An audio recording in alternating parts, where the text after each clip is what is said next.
ಬೂದುಗುಂಬಳಕಾಯಿ ಹೆಸರು ಹೇಳಿದ ತಕ್ಷಣ ನೆನಪಾಗುವುದು ಮಾಟ ಮಂತ್ರ, ದೃಷ್ಟಿ ತೆಗೆಯುವಿಕೆ ಮುಂತಾದ ಮೂಢನಂಬಿಕೆ.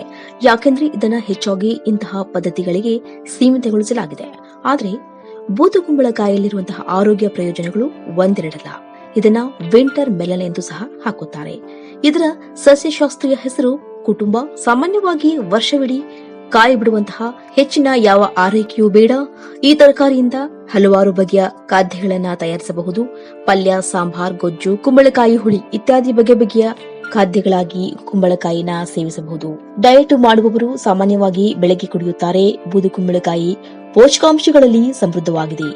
ಇದು ಕಬ್ಬಿಣ, ಕ್ಯಾಲ್ಸಿಯಂ, ರಂಜಕ, ಸತು, ಮ್ಯಾಗ್ನೀಷಿಯಂ, ತಾಮ್ರ ಮತ್ತು ಮ್ಯಾಂಗನೀಸ್ ನಂತಹ ಖನಿಜಗಳನ್ನ ಹೊಂದಿರುತ್ತದೆ. ಇದು ನಿಯಾಸಿಸ್, ಥಯಾಮಿನ್, ವಿಟಮಿನ್ ಸಿ ಮತ್ತು ರೈಬೋಪ್ಲಾವಿನ್ ನಂತಹ ವಿಟಮಿನ್ಗಳ ಮುಖ್ಯ ಮೂಲವಾಗಿದೆ. ಹಾಗಾಗಿ ಆರೋಗ್ಯ ತಜ್ಞರು ಮತ್ತು ವೈದ್ಯರು ಇದನ್ನ ನಿಮ್ಮ ಆಹಾರದಲ್ಲಿ ಸೇರಿಸಲು ಶಿಫಾರಸು ಮಾಡುತ್ತಾರೆ. ಬೂದುಗುಂಬಳಕಾಯಿ 90% ನೀರನ್ನ ಹೊಂದಿರುತ್ತದೆ. ಇದು ನಮ್ಮ ದೇಹವನ್ನ ಡಿಹೈಡ್ರೇಷನ್ ಆಗುವುದರಿಂದ ತಡೆಯುತ್ತದೆ. ಇದರಲ್ಲಿ ನಾರಿನ ಅಂಶ ಹೆಚ್ಚಾಗಿದ್ದು ಮೂಲವ್ಯಾಧಿ ಸಮಸ್ಯೆಗೆ ಇದು ಪರಿಹಾರ ನೀಡಲಿದೆ.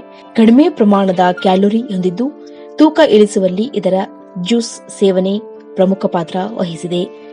ಸಾಂಪ್ರದಾಯಿಕ ಆಯುರ್ವೇದದ ಪ್ರಕಾರ ಬೂದಿ ಸೂರೆಕಾಯಿ ನಮ್ಮ ಮೆದುಳಿನ ಆರೋಗ್ಯಕ್ಕೆ ಅತ್ಯುತ್ತಮವಾಗಿದೆ. ಅದು ಸ್ಮರಣೆಯನ್ನ ತೀಕ್ಷ್ಣಗೊಳಿಸಲು ಮತ್ತು ಅರಿವಿನ ಕಾರ್ಯವನ್ನು ಹೆಚ್ಚಿಸಲು ನೆರವಾಗುತ್ತದೆ. ಹೃದಯದ ಆರೋಗ್ಯವನ್ನ ಕಾಪಾಡಲು ಸಹಕರಿಸುತ್ತದೆ.